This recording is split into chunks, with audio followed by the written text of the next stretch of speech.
Hello guys! Welcome dito sa aking channel, Kapalaran 888 Scorpio. Scorpio, alamin natin ko ng messages, vibration, gabay energy para sa inyong lahat. Ito general reading, so pwede kang makaresonate Scorpio. Weekly tarot reading sa inyong lahat. Okay, so gamitin mo ang iyong intuition para makaresonate ka dito. Para hindi masayang yung panonood mo. Okay? Huwag mong kakalimutan na i-like and share and mag-subscribe kung hindi ka pa subscriber, and press the notification bell button kasi every time na mag-upload ako, manonotify ka. Wow. Wow. Okay guys, so kung makikita mo dito, moving forward na yung message sa iyo eh, 'di ba? So yung number 2 dito is yung events na parang letting go. Loss, pakawalan, letting go. So, may Scorpio dito na siguro may plano siya. It's either plano niyang mangibang bansa or plano niyang magpatayo ng bahay, magpakasal, or anything na parang feeling niya hindi na matutupad or feeling niya hindi na magkakatotoo. Nakikita ko sa'yo dito na pakakawalan mo. So, may let go ka sa linggong ito. It's either pag-asa yon sa relationship na gusto mong magkaroon ka, pangarap mo sa buhay, or anything siya. So, nakikita ko sa'yo dito na let go mo siya. Paki-comment ka sa comment section if ever may let go kayong isang situation or may mga plano kayong ayaw mo nyo nang ituloy. Next is number 4, intention, taking steps. Wow, milestone. So, nakikita natin dito, may Scorpio na level up ng relationship. May kakasal. May magsa-celebrate ng wedding anniversaries, monthsaries, or any types ng anniversaries or emotional happiness to. Foundation, stability. So, nakikita natin, pwedeng may iba sa inyo dyan na magle-level up yung career, magle-level up yung financial, pwedeng nakapag-desisyon na kayong mag-ipon ng pera para magpatayo ng bahay, bumili ng bahay lupa, sasakyan, or anything. So, milestone, nakikita mo itong balanse, 6 events. Posibleng ikaw ay imbitado sa isang okasyon, either birthday celebration, wedding anniversaries, basta masaya to. So, nakikita ko yung balanse. Nakikita ko yung sobrang balance dito. Nakikita ko din yung sobrang positivity. Okay? Sobrang positive ng energy na to sa linggong ito. Marami kang isi-celebrate, marami kang blessings na pinagpapasalamat or ipagpapasalamat sa linggong ito.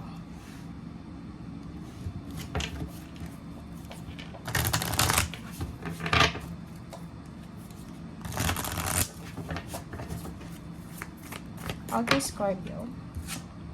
Fertility, wow. So, yung Scorpio na willing na or pangarap niyang or gusto niyang magkaroon ng baby, this week is fertile ka, or this week is good time, 'di ba? It's perfect timing para magkaroon ng bagong pamilya, bagong baby, bagong relationship, fertile ideas, fertile thoughts, parang ganun. So, marami kang maiisip na pagbabago, level up na pwedeng makatulong sa'yo sa linggong ito.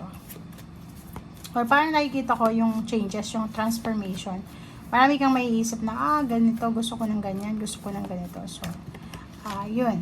Reconciliation, posibleng may magkakabati ngayong linggong ito. Meron ding mga magkakapamilya na siguro hindi masyadong maganda yung relationship sa bawat isa. Posibleng maayos.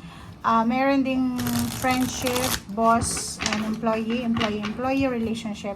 Nakikita natin na reconciliation from your past din. Yung mga Scorpio na hindi makamove on sa kanilang past, sa mga nawala sa kanila, ay posibleng magre-reconcile sila with their past ngayon sa linggong ito.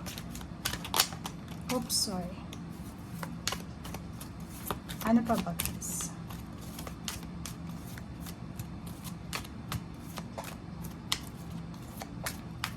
Okay. Ooh. Defensive energy. May kailangan kang proteksyonan. Sa linggong ito, nakikita ko na isang decision making ang gagawin mo.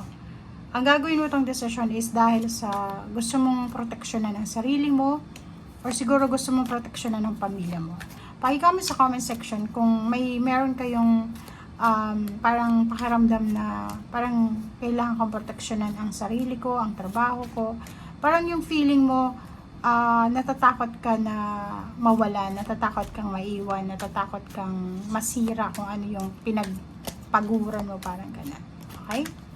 Celebration, wow. So, yun. It's either ikaw ito na nagpaplanong mag-celebrate or magpakasal, or ikaw ay invited sa isang celebration. So, this week is maraming rason ka. Marami kang rason para mag-celebrate.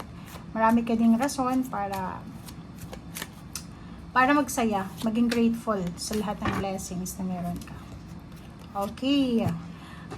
Nakikita ko sure dito, may iba sa inyo, iba lang, hindi naman lahat. May ibang Scorpio na medyo makakaramdam sila ng sama ng loob dahil sa hindi matutuloy. So, pwedeng tungkol to sa celebration na imbitado ka tapos hindi matuloy yung celebration, parang medyo maiinis ka or medyo magtatampo ka. But sinasabi ng Barasir dito na ayos lang yan kasi wala namang kaso, 'di ba? So yun lang, medyo disappointed ka lang sa isang situation na pwedeng sasama yung kulungan. The Hermit card, this week din, bigyan mo ang sarili mo ng time para makapagpahinga. So kung may mga ibang Scorpio dito na sobrang workaholic, trabaho ng trabaho, wala silang ginagawa kundi yun, trabaho lang, and kulang sa rest, sinasabi sa'yo dito na give your self naman para makapag-relax. And yung 5 of Wands is may mga oportunidad ka din, hindi ito oportunidad pero parang like opportunities, no, i-depend sa yung sarili mo. So if involved ka sa isang pag-aaway, involved ka sa isang diskusyon, sinasabi sa'yo ng baraha dito na may pagkakataon ka na i-defend yung sarili mo, may pagkakataon kang ipaglaban yung rights mo or yung karapatan mo. So kung involved ka sa isang relationship na sobrang toxic, na mabilis mag-away, mabilis magsagutan, or ano yon, yung relationship na away bate or ganito, may chance ka this week na sabihin yung rights mo, di ba? So itong defensive energy na to is needed mo to dito.